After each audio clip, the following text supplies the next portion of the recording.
Hello everyone, welcome back to my channel happy moments. तो friends, आप सबों का होली कैसे बीता? मेरा तो बहुत ही अच्छा बीता है। कमेंट में मुझे जरूर बताना आप लोगों का होली कैसे बीता। तो पिछले पार्ट में हम लोग देखे थे, ईवो जान से पूछता है अब क्या तुम मेरे पास रुकोगे। रिप्लाई में जान कहता है तुम जब मुझे छोड़ के चले गए थे तो तुम्हारे पास वापस मैं ही आया था और ये मेरा डिसीजन था। तो ये सुन के ईवो जान से फिर पूछता है अब तुम्हारा डिसीजन क्या है। तो आज का पार्ट हम लोग शुरू करते हैं। ईवो के मुंह से ये सवाल सुनते ही जान ईवो की तरफ मुड़ा और उसे सीने से लगाते हुए बोला, आज की रात से मैं तुम्हें फॉलो करूंगा। एक सर्वेंट सिर्फ उसके मास्टर को ही फॉलो कर सकता है। साउजन का रिप्लाई सुनते ही ईवो साउजन के फॉरहेड पे एक किस करते हुए कहा, मैं तुम्हें मरने नहीं दूंगा, मैं तुम्हें प्रोटेक्ट करूंगा। साउजन इस बात पे नोट किया। वो इस टाइम अपना पूरा लाइफ ईवो के हाथों में सौंप दिया था। इसके बाद कुछ देर में साउजन गहरी नींद में सो गया। इवन वो इतना टायर्ड था कि उसे कोई ड्रीम भी नहीं आया। लेकिन जब वो मॉर्निंग में नींद से जागा तो वो बहुत ही हैप्पी मूड में था, क्योंकि उसके दिल में जो भी उलझने था लास्ट नाइट सब वैनिश हो चुका है। वो आज बहुत रिलीफ है और बहुत एक्साइटेड भी है आज का दिन जीने के लिए। जब जान अपने बॉडी और हाथों को स्ट्रेच करने लगा तो वो देखा उसके बेड साइड टेबल में एक पेपर फोल्ड करके रखा हुआ है और उस पेपर के ऊपर पेपर को आधा ढक के एक बुक रखा हुआ है। जान उस पेपर को उठाया और उसे ओपन किया। उस पेपर में ब्यूटीफुल हैंडराइटिंग में बस 4 ही वर्ड लिखा हुआ था, टेक केयर ऑफ योरसेल्फ। जान को पता ही नहीं कल गहरे रात में कब ईवो उसे छोड़ के गया था, लेकिन फैक्ट ये था जब तक जान सोया नहीं था तब तक ईवो उसके साइड में ही था। लास्ट नाइट ईवो जान को सब कुछ बोल दिया था इसिंग के साथ हुए 3 दिन का एग्रीमेंट के बारे में। कल एक दिन बीत गया है, इसका मतलब अभी से सिर्फ 2 दिन बचा हुआ है। ईवो कहा है कि वो अपने आप को इसमें ना डालते हुए कोई दूसरा रास्ता निकालेगा, स्पेशली जब वो ये सब नहीं करना चाहता। जान ईवो के ऊपर बिलीव करता है, सो वो अभी जहाँ पे है वहीं पे रह के वो ईवो का वेट करेगा और उसके ऑर्डर को फॉलो करेगा, अपने आप को सुरक्षित रखते हुए। बुरा मत मानना, लेकिन तुम्हें देख के लगता है तुम बहुत इजीली डेंजर को अपने तरफ आकर्षित करते हो, किसी मैग्नेट की तरह उसे खींचते हो। सो जंगल में इधर उधर भागना मत और सड़क में भी किसी चीज से चोट मत खाना, और तुम अब से कोई भी स्ट्रेंजर को किसी भी तरह का हेल्प नहीं करोगे, ओके? और यही सब एक्सक्यूज ईवो जान के ऊपर यूज किया था और उसके बाद ये लंबा लेक्चर उसे सुनाया कि उसे याद रहे बाहर में कितना ज्यादा डेंजर है और वो अकेले बाहर ना जाए। इसे देख के तो ये लग रहा था कि जान को बहुत ही प्रोटेक्टिव मास्टर प्लस लवर, ये दोनों ही एक ही पैकेज में मिल गया था। जान स्माइल करते हुए उस पेपर को फिर से उस टेबल में मोड़ के रखा। फिर वो बेड से उतरते हुए बाथरूम गया। वो एक सॉन्ग गुनगुनाने लगा अपना सारा मॉर्निंग एक्टिविटीज करते हुए। इधर जैंग सिंह एक मेट को फॉलो करते हुए उसके पीछे पीछे जाने लगा। वो दोनों एक प्राचीन ओरिएंटल स्टाइल हाउस के लॉन्ग हॉलवे से गुजर रहा था। उसका फेस अभी फुल एंड फार्म था और वो सीधा चलते हुए स्ट्रेट देख रहा था। वो हाउस में उसके लेफ्ट एंड राइट साइड बहुत सारा ब्यूटीफुल ऑर्नामेंट से सजा हुआ था, लेकिन उसका नजर उस तरफ नहीं गया, वो सीधा देख रहा था। जब वो उस हॉलवे के एंड में एक डोर के पास पहुंचा, वो वहां पे खड़ा होकर कुछ देर के लिए वेट करने लगा और वो जो मेट था वो अंदर गया। वो उस हाउस में आया है ये जानकारी देने के लिए। फिर कुछ ही देर में वो मेड उसे अंदर जाने के लिए कहा। वो ये सुन के 1 मोमेंट के लिए एक गहरा सांस लिया और फाइनली उस रूम के अंदर अपना कदम रखा। फिर ईसिंग सुना उसके पीछे से वो डोर स्लोली बंद होते हुए। ईसिंग immediately face to face meet किया ग्रेट मास्टर वांग के साथ, जो कि लाइकेन के रूलर था। ईसिंग देखा उन दोनों के सिवा उस रूम में और कोई भी नहीं था। तुम इस तरह से मुझसे मिलने आए हो, तुम क्या करना चाहते हो? बिना कोई हलचल किए ग्रेट मास्टर वांग ये पूछा। जब मेट रूम के अंदर आके उनको कहा कि जियांग सिन उनसे मिलने आया है, तभी वो समझ गया था कि ये यांग वुल्फ जरूर उनसे कुछ चाहता है। ईसिंग रिप्लाई दिया, अगर ये इतना हताशा का बात नहीं होता तो मैं आपसे मिलने नहीं आता। ग्रेट मास्टर वांग ने पूछा, ऐसा है क्या कल वो दिन नहीं है जिसमें तुम और मेरे ग्रैंडसन ने डील के लिए तैयार हुए थे? तो फिर ऐसा क्या हो गया जो तुम मुझे देखने के लिए चले आए? ईसिंग ने कहा, मैं आपके साथ एक डील करना चाहता हूँ। ग्रेट मास्टर वांग ये सुन के हंसते हुए कहा, 2 दिन पहले तुम मेरे ग्रैंडसन के साथ एक डील किए थे और अभी तुम यहाँ पे आए हो मेरे साथ एक डील करने। क्या ये फानी नहीं है? रियली में तुम क्या चाहते हो? ईसिंग ने कहा, हम लोगों के बीच एक दुश्मनी बन गया है कारण आपने मेरे फैमिली को डिस्ट्रॉय कर दिए है। लेकिन फिर भी ये सब चीज एक साइड में रखते हुए मैं आपसे मिलने आया हूँ। क्या अब मेरे फैमिली को डिस्ट्रॉय करने के लिए और आपके अपराध बोध को कम करने के लिए मैं जो भी चाहूँगा आप मुझे दे सकते हो? मैं एग्जैक्टली ठीक वही बताऊंगा जो मैं चाहता हूँ। ग्रेट मास्टर वांग रिप्लाई दिया, तो ये कोई सेटलमेंट नहीं है जैसा कि तुम यांग यांग के साथ पहले किए थे, बल्कि तुम मुझसे मुआवजे की डिमांड कर रहे हो। क्या ये सच बात नहीं है? ईसिंग कहा, अगर आप ऐसे सोचते हो तो कोई बात नहीं, केवल आपका अगर विवेक अभी भी जिंदा हो तो। ग्रेट मास्टर वांग ये सुनते हुए अपने चेयर पे जाके बैठा, फिर अपने चेस्ट के पास अपने दोनों हाथ को फोल्ड करते हुए रख के कहा, अगर तुम रियलिटी देख पाते तो वो मैं नहीं हूँ जिसने तुम्हारे फैमिली को डिस्ट्रॉय किया है। तुम चूज किए थे मुझसे फाइट करने का। अगर तुम पहले ही हम लोगों के साथ कोऑपरेट करते तो ये सब जो भी हुआ है ये सब होता ही नहीं। अभी ईसिंग को देखने से लग रहा था वो अपना गुस्सा रोक के रखा है और ग्रेट मास्टर वांग फिर से अपना बातें कंटिन्यू किया। लेकिन जबकि तुम यहाँ पे मेरे विवेक और मेरे अंतर आत्मा का बात किए हो तो मैं तुम क्या चाहते हो ये सुनना चाहूंगा, तुम्हारा विश सुनना चाहूंगा। ईसिंग कुछ मोमेंट के लिए चुप हो गया, फिर कहा, एक्चुअली आपका ग्रैंडसन आज मुझसे मिलने आया था और वो मुझे एक डील के लिए ऑफर भी किया है। ईबो, ये कहते हुए ग्रेट मास्टर वांग अपने आईब्रोज को ऊपर किया। ईसिंग भी उनके बातों पे नोट किया। तो ग्रेट मास्टर वांग पूछा, तो ईबो क्या चाहता है? ईसिंग कहा, मेरा सर्वेंट। ये सुनते ही ग्रेट मास्टर वांग का फॉरहेड में बहुत सारा लाइन आने लगा, लेकिन वो अपने आप को शांत रखा था। अब ईसिंग स्लोली ग्रेट मास्टर वांग के फेशियल एक्सप्रेशन को पढ़ने की कोशिश करते हुए कहा, मैं आपको बताता हूँ मैं क्यों आपसे मिलने आया हूँ, कारण वो लाइकन सर्वेंट मेरे साथ नहीं है।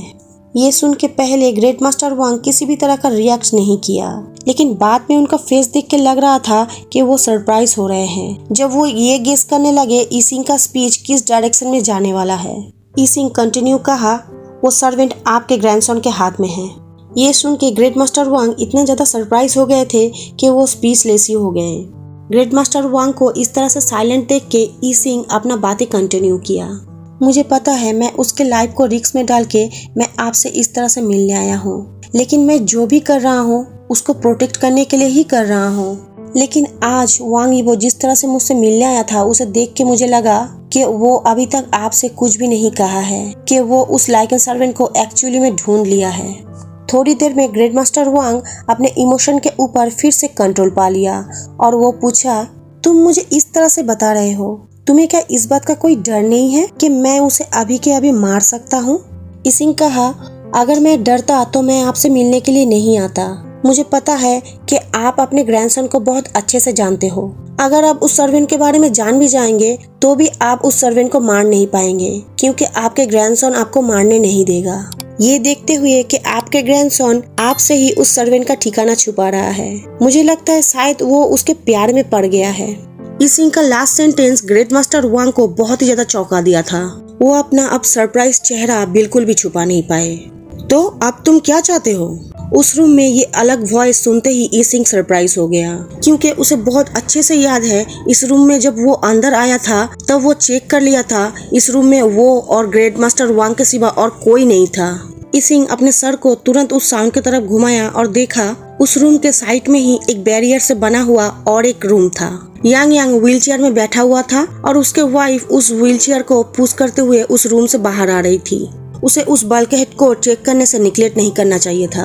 किसने ऐसा सोचा था कि उस रूम में कोई और भी हो सकता है? तुम क्या चाहते हो? यांग यांग अपने क्वेश्चन को रिपीट किया ईसिंग के क्लोज आते हुए। मेरा सर्वेंट। ईसिंग अपने एक्सप्रेशन को कंट्रोल करते हुए फर्मली रिप्लाई दिया। यांग यांग कहा, लेकिन वो तुम्हारा सर्वेंट नहीं है। ईसिंग रिप्लाई दिया, तुम अपने ही ब्रदर के साथ फाइट करना चाहते हो? शायद उस सर्वेंट को टच करने से पहले तुम्हें अपने ब्रदर को मार देना चाहिए। यांग यांग अब बिल्कुल साइलेंट हो गया। उसे याद आने लगा किस तरह से उसके ग्रैंडफादर ईबो को अपने कोड़ों से मारा था, लेकिन फिर भी ईबो ने उस सर्वेंट का पता बिल्कुल नहीं बताया। ईबो बिना कुछ रीजन के उन लोगों से ये सारा चीज छुपाया नहीं होगा, लेकिन ईसिंग ईबो का वीक पॉइंट ढूंढ लिया है। ईसिंग बिना किसी प्रिपरेशन के यहाँ पे नहीं आया होगा। अगर वो इस बात पे श्योर नहीं होता कि ये डील वो करने में कामयाब नहीं होगा तो वो यहाँ पे आता ही नहीं। लकीली आज ईबो उससे मिलने गया था और ईबो को देख के और उसके बातें सुन के कि वो उसके सर्वेंट को चाहता है, इसिंग फील किया है ईबो का ऑब्सेशन उसके सर्वेंट के प्रति, और आज यही उसका पावर है और इसीलिए वो आज लाइकेन रूलर के साथ मोल भाव कर पा रहा है, जो अब बिल्कुल भी हिल नहीं रहा है। ग्रैंडपा यांग यांग ग्रेट मास्टर वांग की तरफ देखते हुए उन्हें बुलाया, क्योंकि यांग यांग इस मैटर में कोई और रास्ता सोच नहीं पा रहा था। सो इस मैटर को वो ग्रेट मास्टर वांग के हाथों ही हैंड ओवर कर दिया। यांग यांग के बुलाने से ग्रेट मास्टर वांग अपने सोच से बाहर आए और वो पूछा, सो मुझे बताओ तुम क्या चाहते हो। अब इसिंग विजयी रूप से स्माइल करते हुए कहा, मुझे मेरे सर्वेंट को यहाँ से दूर ले जाने दीजिए। इधर बिजली का साउंड को फॉलो करते हुए अर्थ में स्लोली बारिश गिरने लगा और फाइनली साउजन अपने छोटे से नींद अपने झपकी से जगा। स्टिल वो लेटा ही था, अपने हाथों से अपने दोनों आंखों को कवर करते हुए। स्टिल वो स्लीपी था। जब वो हेवी बारिश की आवाज सुना जो उसके रूम के रोप में गिर रहा था, वो कड़ा उठा, लेकिन फिर से सोने की उम्मीद में एक साइड से दूसरे साइड में लुढ़क गया। फिर उसे एक पर्सन की परछाई याद आने लगा। वो अपना आंखें खोला और तुरंत उठ के बैठा और इसी के कारण उसका सर थोड़ा सा डेजी फील करने लगा। हाय, ईबो शांत वॉइस में साउजन से कहा। वो साउजन के बेड के साइड में ही एक चेयर में बैठा हुआ था। ईबो, तुम कब से आए हो? साउजन ईबो को देख के हैप्पीली चिल्ला के ये कहा और बिना कुछ सोचे समझे उसके बाहों में समा गया। लेकिन जैसे ही वो समझा कि वो अभी क्या किया है, वो पूरा फ्रोज हो गया और इतना ज्यादा वो हैप्पी हो गया था और इसीलिए वो चिंता करने लगा। इनफैक्ट वो हैप्पी के साथ साथ बहुत ज्यादा एक्साइटेड भी हो गया था। वो अभी बहुत ज्यादा वरीड दिख रहा था क्योंकि वो समझ रहा था उसका एक्शन शायद लाइन क्रॉस कर चुका है। अब जान वरीडली ईबो की तरफ नजर उठा के देखा, लेकिन ईबो जान को देख के हंस रहा था। वो जान के पास बेड के साइड में आके बैठा और जान के सर को अपने चेस्ट पे रखा। वो जान के सर के ऊपर किस किया और उसके बैक को रब करते हुए उसे सॉफ्टली पूछा, क्या तुम मुझे बहुत ज्यादा मिस किए हो? साउजन कोई भी रिप्लाई नहीं दिया, लेकिन वो ईबो को और भी टाइटली हग कर लिया और ईबो के बॉडी के सेंट को इनहेल करने लगा डीपली। ईबो उन दोनों के बॉडीज को वैसे ही साइलेंस कुछ देर के लिए झूलने दिया। फिर थोड़ी देर बाद जान के कानों में धीरे से कहा, आई मिस यू। जान पूछा, क्यों तुम मुझे इमीडिएटली जगाए नहीं हो? ईबो रिप्लाई दिया, तुम वेरी साउंडली सो रहे थे और इस सिचुएशन में कैसे तुम्हें मैं नींद से जगाता? लेकिन मैं तुम्हें सोते हुए देख रहा था और ये मैं किसी भी कीमत में मिस करना नहीं चाहता था। तुम भी ना पागल हो। जान ये सुनते ही इमीडिएटली ईबो की तरफ सरप्राइज आंखों से देखने लगा और उससे पूछा, मैं सोते हुए क्या बोला? तुम क्या सुने हो? ईबो का दोनों आंखें जेंटली साउजन की तरफ देख रहा था और वो अपने थाम से जान का दोनों चीक्स में रब करते हुए कहा, तुम बोल रहे थे तुम मुझसे प्यार करते हो, यू लव मी। और ईबो ये कहने के तुरंत जान के फेस को अपने फेस के बहुत ज्यादा क्लोज लेके आया और अपने उंगली से उसके लिप्स को स्लोली ऊपर किया। जस्ट कुछ मोमेंट के लिए ईबो उसी पोजीशन में रहा, फिर अपने फेस को पीछे कर लिया। अब ईबो हंसने लगा साउजन के पूरा रेड फेस को देखते हुए। तुम ऑलरेडी ये जानते हो। साउजन शर्म से ईबो के शोल्डर में अपने फेस को छुपाते हुए ईबो से ये कहा। ईबो जान के हेड को सहलाते हुए कहा, लेकिन मुझे ये सुन के बहुत खुशी हुआ। जान अब अपने फेस को ईबो के नेक में छुपाने लगा। अब वो अपने फेस को ईबो के कानों के पास लेके गया और धीरे से उसे कहा, आई लव यू।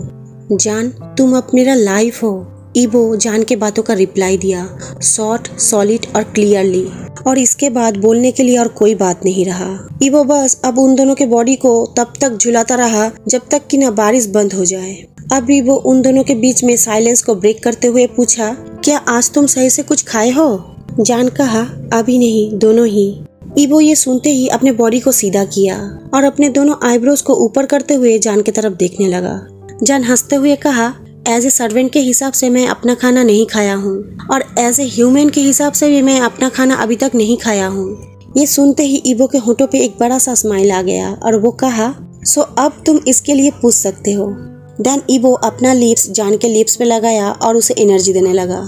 ईबो जैसे ही जान के लिप्स को रिलीज किया, जान ढका लिया और ईबो पूछा, क्या ये तुम्हारे लिए इनफ है? जान कहा, अभी तुम इसे सुने हो। ईबो कहा, ऑल राइट, तब अब तुम्हारा टाइम है एज ए ह्यूमन फूड खाने का। जान अब थोड़ा सा भी सरप्राइज नहीं हुआ इससे कि ईवो अभी सडनली उसे इतना इजीली अपने गोद में उठा लिया। ईवो उस रूम से बाहर गया जान को अपने दोनों हाथों में कैरी करते हुए, अपने यूजुअल स्पीड में ही।